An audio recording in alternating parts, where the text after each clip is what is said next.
I just want to show you real quick how I'm cutting a piece of plywood standing vertically like this with a circular saw. So before you get this to the table saw, it kind of sucks to try to wrestle a 4x8 piece of plywood onto a table saw as a full sheet, so you kind of want to cut it down a little bit. I'm going to cut 32 inches off of it, so then I got the rest of it I can manage on the table saw myself.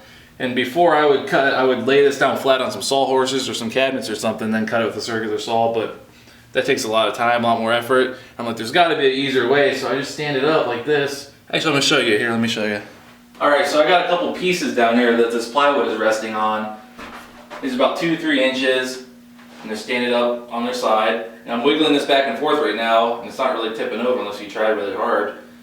So it doesn't just come off that easy. It might be safer, it might be a good idea. In the future, I'm going to make some bases for this technique, so that would be a good idea.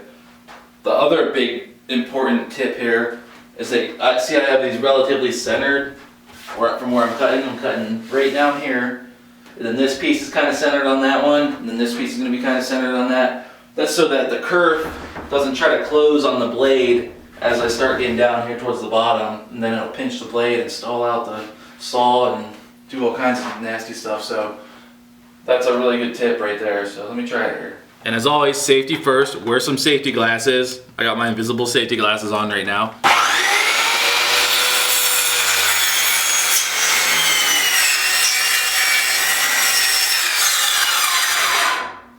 Not feeling comfortable while I was holding this.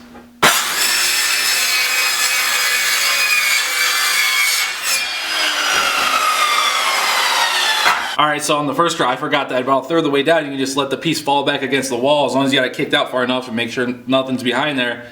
And you can just keep going. So that's what I'm going to do. Let's try it again and see how this goes.